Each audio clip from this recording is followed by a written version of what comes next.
Welcome to another show. Today, we're going to compare Lost in Space, the original series, versus the Netflix reboot.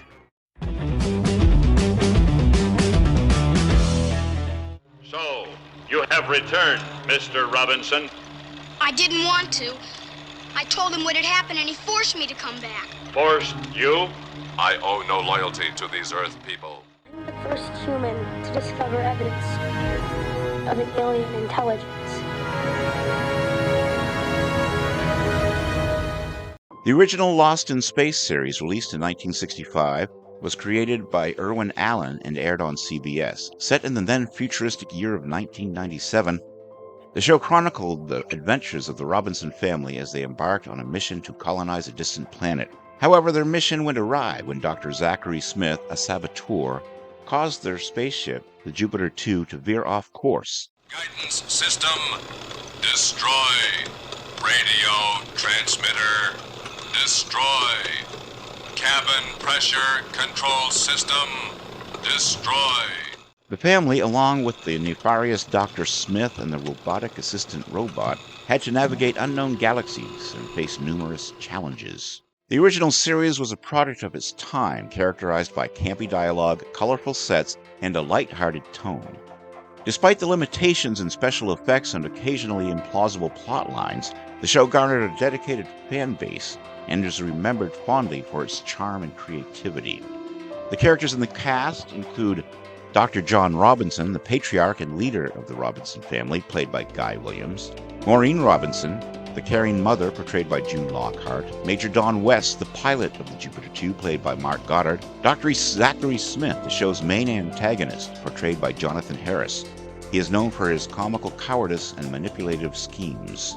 And then there's the ever-popular robot, the mechanical helper with the iconic catchphrase, "Danger, Will Robinson."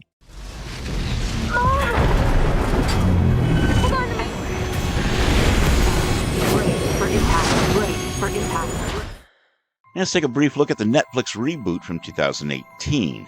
Netflix released a modern reboot of Lost in Space developed by Matt Sazama and Burke Sharpless. The reboot retained the core premise of the original series, but introduced significant updates to the story, characters, and visual effects. The new series is set 30 years ago, when space colonization is now a reality. The Robinson family is part of a larger group of colonists on the Resolute, a space station intended to transport humanity to a new home. The reboot presented a darker, more serious tone and focused on the complexities of the characters' relationships and personal struggles. Advanced special effects and high production values brought the series a sense of realism and intensity, making it more appealing to contemporary audiences. This show's character and cast included Dr. John Robinson, played by Toby Stevens, a former Navy SEAL with a strained relationship with his wife and children. Maureen Robinson was portrayed by Molly Parker. Maureen is a brilliant aerospace engineer and driving force behind the family's mission. Then there's Major Don West, played by Ignacio Kio. Don is reimagined as a charming, roguish mechanic and smuggler. Dr. Zachary Smith. Parker Posey plays this gender-swapped character. This iteration of Dr. Smith is a master manipulator with a mysterious past. And there's that robot. The rebooted robot has an alien origin, adding a layer of intrigue to its character. Remove yourself, you bubble-headed booby. This meeting is only for those with human quality. Which includes you out. What? The tone and style of the original Lost in Space embraced a light-hearted, adventurous spirit. Episodes often ended on a positive note, despite the challenges faced by the Robinson family. The show's colorful sets, imaginative creatures, and whimsical plots were designed to captivate younger audiences and families.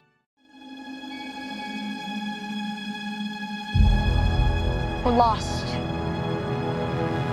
No kidding. In contrast, the Netflix reboot takes a more serious and realistic approach. It delves into the characters' emotional and psychological aspects, exploring family dynamics, trust, and survival themes. The reboot's darker tone and sophisticated storytelling appeal to a broader, more mature audience. In the original series, characters were often defined by their roles within the family and their interactions with Dr. Smith, who provided much of the show's comedic relief.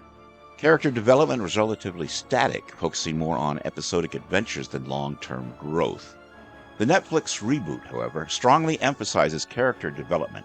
John and Maureen Robinson's strained marriage, their children's individual struggles, and Dr. Smith's complex motivation are explored in depth.